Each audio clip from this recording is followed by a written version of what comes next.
ज़रा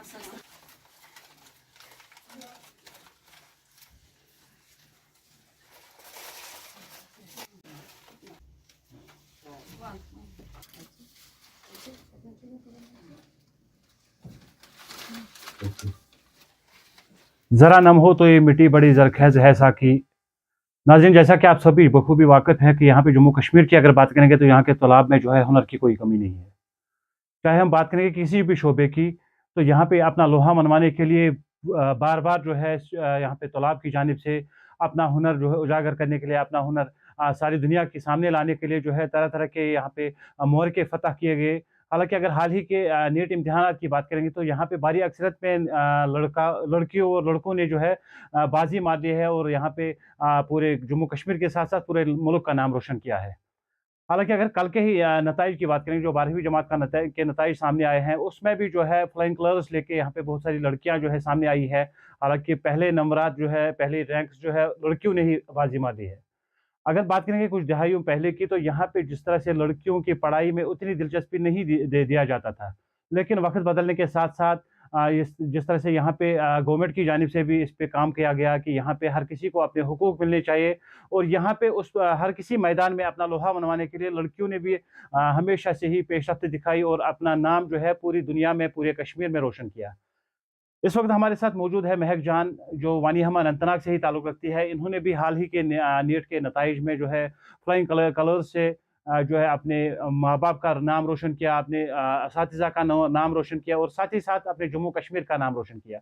लेकिन महक जान में एक ख़ासियत है कि यहाँ पे जो भी नीट की प्रिपरेशंस के लिए, कॉम्पिटिटिव एग्ज़ाम्स के लिए, प्रिपरेशंस के लिए जो भी जिसको भी जाना होता है, वो तरह-तरह के यहाँ पे कोचिंग सेंटर्स का रुख करता है या अपनी इस कॉम्पिटिटिव एग्ज़ाम को क्वालीफ़ाई करने के लिए जो है बहुत सारे मुसीबतें झेलते हैं और साथ ही साथ यहाँ पे काफ़ी खर्चे भी उनको बर्दाश्त करने पड़ते हैं, क्योंकि आजकल के कॉम्पिटिटिव दौर में अगर देखेंगे, यहाँ पे कोई भी मोहरका फ़तह करना जो है किसी भी इंसान के लिए आसान नहीं होता, किसी स्टूडेंट के लिए आसान नहीं होता।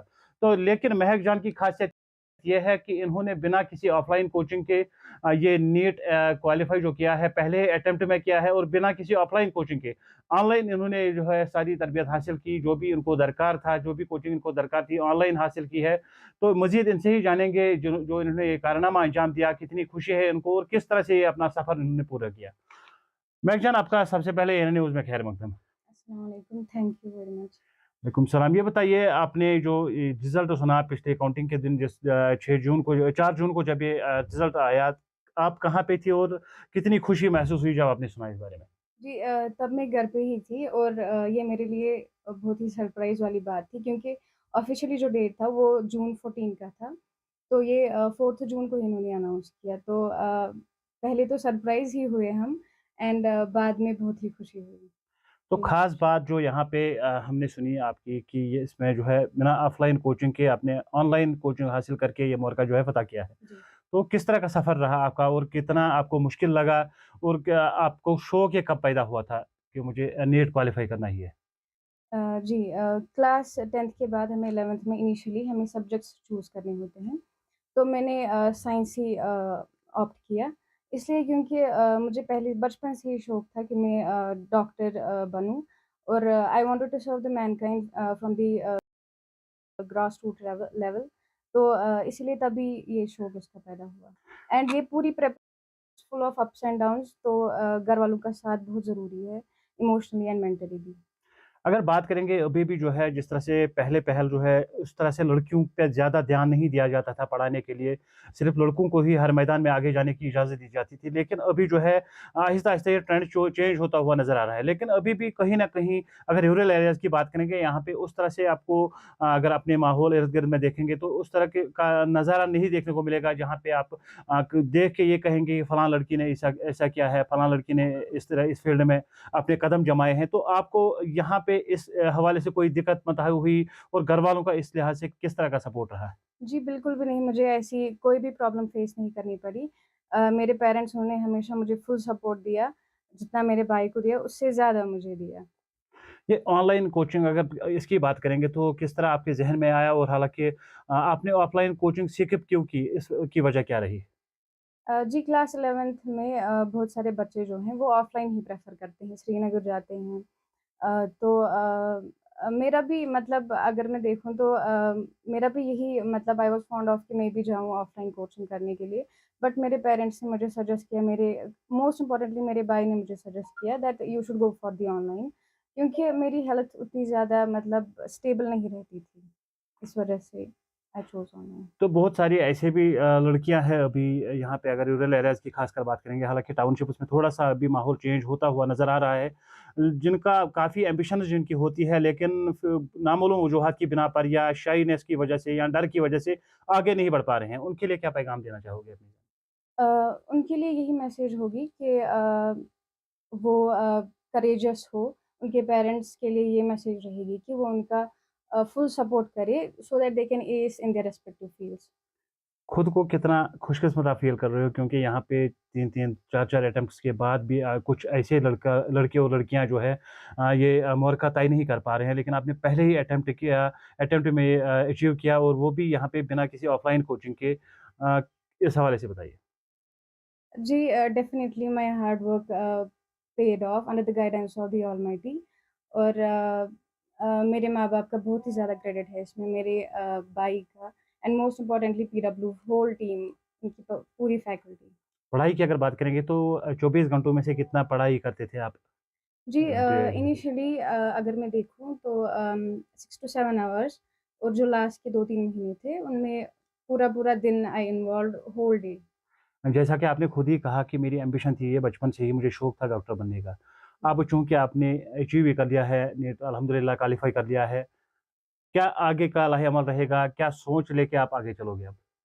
जी, मेरी यही सोच रहेगी कि मैं जो कोई भी किसी पेन में हो उसे रिलीफ़ पहुँचाने की यही मेरी कोशिश रहेगी। बिकॉज़ जो वो सैटिस्फैक्शन तब मिलेगी that would be of another level.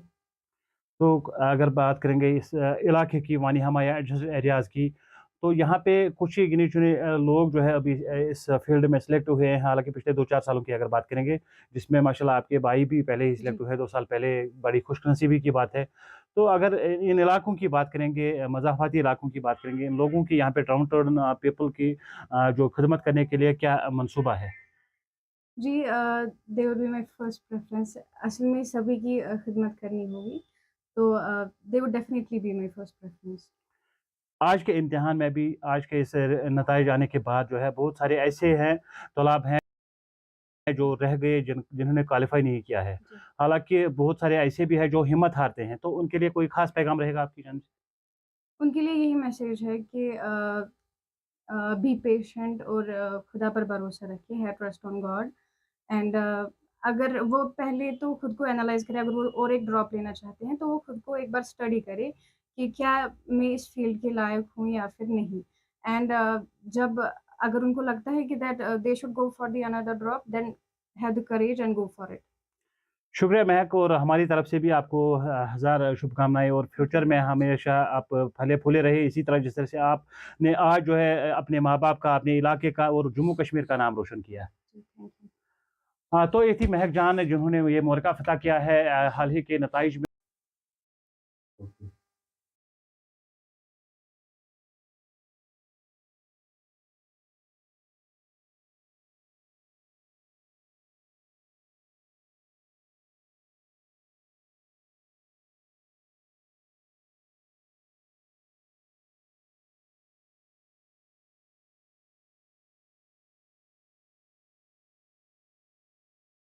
ये रिज़ल्ट के बारे में सुना तो हमने जब देखा कि हमारी बच्ची ने ये क्वालिफ़ाई किया है तो हम बहुत खुश हुए। जिस तरह से ख़ास ऑफ़लाइन कोचिंग की। शुक्र अल्हम्दुलिल्लाह, हमें ये मालूम था, हमें पता थी कि हमारी बच्ची क्वालिफ़ाई कर पाएगी। तो इसने खुद ही हमारी सजेशन पर इसने ऑफ़लाइन छोड़ के ऑनलाइन ही प्रेफ़र किया।